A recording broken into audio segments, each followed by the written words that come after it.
এবাৰ ক্ষুব্ধ হৈ দুখ প্ৰকাশ কৰিলে অসম সন্তান বেৰিষ্টাৰ ইলিয়াছ হুছেইন আনছাৰীয়ে। জমিয়ত উলামা হিন্দ আৰু মাদানী পৰিয়ালক লৈ কৰা কটু মন্তব্যৰ বাবে লণ্ডনৰ পৰাই এবাৰ দুখ প্ৰকাশ বেৰিষ্টাৰ ইলিয়াছ হুছেইন আনছাৰীৰ। আনছাৰীয়ে ক্ষুব্ধ হৈ কয় যে বেলেগে জমিয়ত উলামা হিন্দ আৰু মাদানীৰ পৰিয়ালক লৈ কটু মন্তব্য কৰাৰ আগতে গভীৰ ইতিহাস অধ্যয়ন কৰিবলৈ আহ্বান জনায়। জমিয়ত উলামা হিন্দ আৰু মাদানী পৰিয়ালৰ গুণ গৰিমাৰ কথা সমগ্ৰ বিশ্বই জানে বুলি দাবী কৰে বেৰিষ্টাৰ ইলিয়াছ হুছেইন আনছাৰীয়ে। জমিয়ত উলামাক ভাল পোৱা কেৱল মুছলমানেই নহয়, হিন্দু, খ্ৰীষ্টান, শিখ, দলিত সকলো বুলি দাবী বেৰিষ্টাৰ ইলিয়াছ হুছেইন আনছাৰীৰ।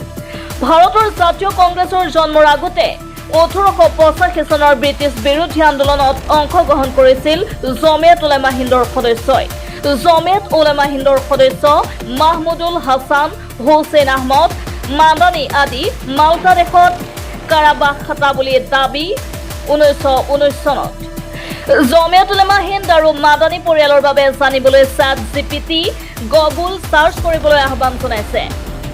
ইনকলাব জিন্দাবাদ ধ্বনিও হজৰত মোহানিয়ে আৰু সৰফ ৰুচি কি তামান্না দিল মে হে হামাৰে ধ্বনিও বিছমিল আজিমাবাদী দিয়া বুলি দাবী বেৰিষ্টাৰ ইলিয়াছ হুছেইন আনছাৰীৰ। আপুনি ইয়াৰ ৰহস্য ভাল পোৱা সমগ্ৰ বিশ্বতে পাব।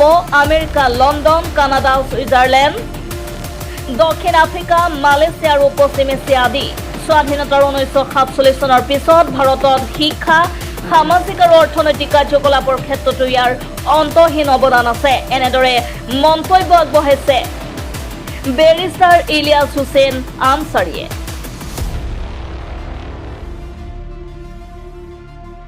জমিয়ত উলামায়ে हिंद এজন বিশ্ববিখ্যাত রাইটারে কৈছে যে जिनके दिल और दिमाग में गहन लग चुकी है, दुनिया में ऐसा कोई शख्स तंजीम पैदा नहीं हुआ कि उनको रोशनी दिखा पाए कि मेर और शीशा दिखा पाए। জমিয়ত উলামায়ে হিন্দ বা মাদানী ফ্যামিলি, আরশাদ মাদানী, মাহমুদ মাদানী, আপনার হুসাইন আহমদ মাদানী, মাহমুদুল হাসান দেওবন্দি এই বিখ্যাত ব্যক্তিৰ বিষয়ে জানাৰ কাৰণে জমিয়ত উলামায়ে হিন্দৰ বিষয়ে জানাৰ আগতে সিহঁতৰ ইতিহাস জানিব লাগিব। সিহঁতৰ সামাজিক, অৰ্থনৈতিক, ৰাজনৈতিক আৰু শৈক্ষিক ক্ষেত্ৰত ভাৰতবৰ্ষৰ যি এটা কন্ট্ৰিবিউশন তো জানিব লাগিব। ইয়াৰ যে ভাল পোৱা, ইয়াৰ চাহনেৱালা, ইয়াৰ মেম্বাৰ, শাখা প্ৰশাখা শ্ৰী ভাৰতবৰ্ষতে নহয়, ইয়াৰ বিশ্ববিখ্যাত আছে, পুৰা বিশ্বত আছে। আৰু ইয়াৰ মেম্বাৰ শ্ৰী মুছলমান নহয়, হিন্দু আছে, শিখ আছে, ইছাই আছে, ট্ৰাইবেল আছে, দলিতসকল আছে, বিভিন্ন ব্যক্তিসকলে আছে। আৰু ইয়াৰ মেম্বাৰ চাহনেৱালা শ্ৰী ভাৰতবৰ্ষতে নহয়, London, America, Canada, Australia, Brazil, Argentina, south Africa, এই কেইদিনমান আগতে ছুইজাৰলেণ্ডত প্ৰগ্ৰাম হ'ল। সেইকাৰণে ইয়াৰ বিষয়ে কুৱেশ্যন উঠাৰ আগত আমি ষ্টাডি কৰিব লাগে। 2 নম্বৰ কথাটো হ'ল ইণ্ডিয়ান নেশ্যনেল কংগ্ৰেছৰ জন্ম হৈছিল 1885 28 ডিচেম্বৰ মুম্বাইত জন্ম হৈছিল। কিন্তু ইণ্ডিয়ান নেশ্যনেল কংগ্ৰেছৰ আগৰ পৰাই এই জমিয়ত উলামায়ে হিন্দৰ ফাউণ্ডিং ফাদাৰ্ছসকলে ব্ৰিটিছ বিৰোধী আন্দোলন শুৰু কৰিছিল। আমি সকলোৱে জানো চিপাহী বিদ্ৰোহী মুভমেণ্ট অৰ্থাৎ চিপাহী মিউটিনি, যিটো আমি পঢ়িছো, আমি সকলোৱে জানো, যিটো আমি বিভিন্ন কিতাপত লিখে যে ফাৰ্ষ্ট ইণ্ডিপেণ্ডেন্স মুভমেণ্ট 1857ত আপোনাৰ ফজলে হক খৈৰাবাদী তেখেতে ফতোৱা দিছিল, প্ৰায় 10,000 ওপৰত আলিম উলামা শ্বহীদ হৈছিল।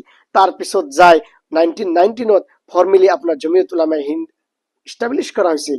আৰু সেই সময়তে তেহৰিকে Reshmi Rumal, Khilafat movement, non cooperation movement, civil ডিsobedience মুভমেণ্ট, কুইট ইণ্ডিয়া মুভমেণ্ট সকলো এই জমিয়ত উলামায়ে হিন্দৰ মানুহে পাৰ্টিচিপেট কৰিছিল। ইভেন কি ইয়াৰ যি ফাউণ্ডিং কিছুমান মেম্বাৰসকলে মাহমুদুল হাছান, আপোনাৰ হুছেইন আহমদ মাদানী মাল্টা জেলত আছিলতে। এতিয়া এইসকল ব্যক্তিক কম যিসকলে কুৱেশ্যন কৰে মাল্টা ক'ত জানেনে? মাল্টাটো আমি খালি খাই থাকো, নহয়, মাল্টা এটা কাউন্ট্ৰি আছে। ইউৰোপৰ স্পেইন আৰু পৰ্তুগালৰ ওচৰত এটা কাউন্ট্ৰি আছে দ্বীপত। আপোনাৰ সেই কাউন্ট্ৰিত যদি এতিয়া আহিব বিচাৰে আপুনি অসমৰ পৰা প্ৰায় 10 ঘণ্টা ফ্লাইটত লাগে আৰু তাৰ পৰা 70-80 হাজাৰ টকা খৰচ যাব। সেই সময়ত ইয়াতে তাতে জেল খাটিছে। তো সেইকাৰণে ক'ব লাগিব আমি ষ্টাডি কৰিব লাগে। সেইকাৰণে এইসকল ব্যক্তিক মই অনুৰোধ কৰিম, আপোনাৰ লগত স্মাৰ্টফোন আছে, ChatGPT আছে, গুগল বাবা আছে, আপোনালোকে চাৰ্চ কৰক জমিয়ত উলামায়ে হিন্দ, সকলো ডাটা পাই যাব। হুছেইন আহমদ মাদানীৰ কাৰণে গভৰ্ণমেণ্ট অফ ইণ্ডিয়া 2012ত ডাকাত ওলাইছিল। হজৰত মোহানি MLA, MP, CM সকলো জিতাৰ পিছত আমি ইনকলাব জিন্দাবাদ বুলি কওঁ। ইনকলাব জিন্দাবাদ কোনে দিছিল? হজৰত মোহানি। তো হজৰত মোহানি শ্ৰীফ এই নহয়, কনষ্টিটিউণ্ট এছেম্বলি মেম্বাৰ আছিলে, তাৰ নামতো ডাকাতো আছে। জানিব লাগিব আমি কনষ্টিটিউণ্ট এছেম্বলি যিটো সংবিধানৰ হাতত লৈ আমি শপত খাওঁ, সেই সংবিধান এই কনষ্টিটিউণ্ট এছেম্বলি বনাইছিল, সেই মেম্বাৰ আছিল হছৰত মোহানি। তাৰপিছত হ'ল আপোনাৰ জয় হিন্দ কোনে দিছে, আবিদ হাছান চাহাবে দিছে, সৰফৰোশী কি তামান্না দিল মে হে আমাৰে কোনে কৈছিলে, বিছমিল আজিমাবাদীয়ে কৈছিলে। এই বিষয়ে আমি জানিব লাগিব। তো সেইকাৰণে জমিয়ত উলামায়ে হিন্দৰ বিৰুদ্ধে, মাদানী ফেমিলিৰ বিৰুদ্ধে কৈ লাভ নাই। সিহঁতৰ নাম আছিলে, আছে আৰু কিয়ামত পৰ্যন্ত থাকিব। আপুনি আমি গুচি যাম, আপোনাৰ আমাৰ নাম নাথাকিব দুনিয়াত, সিহঁতৰ নাম থাকিব। কাৰণ এই ভাৰতবৰ্ষ হিন্দু, মুছলিম, শিখ, ইছাই, বৌদ্ধ, জৈন বিভিন্ন ধৰণে ইণ্টাৰনেশ্যনেল কংগ্ৰেছ, জমিয়ত উলামায়ে হিন্দ আৰু বহুত ব্যক্তিসকল লগ লাগি এই ভাৰতবৰ্ষ স্বাধীন কৰি আমাক দি গৈছে, আমাক সংবিধান দি থৈ গৈছে, আমাক সামাজিক, অৰ্থনৈতিক, ৰাজনৈতিক শক্তিক আমি এনজয় কৰি আছো সিহঁতৰ কাৰণে। নহ'লে আজিলৈকে গোলাম থাকিলোহেঁতেন এই ব্ৰিটিছৰ। সেইকাৰণে সকলো বিনম্ৰ অনুৰোধ কৰিম, আমি এই বিষয়ে ষ্টাডি কৰিব লাগে।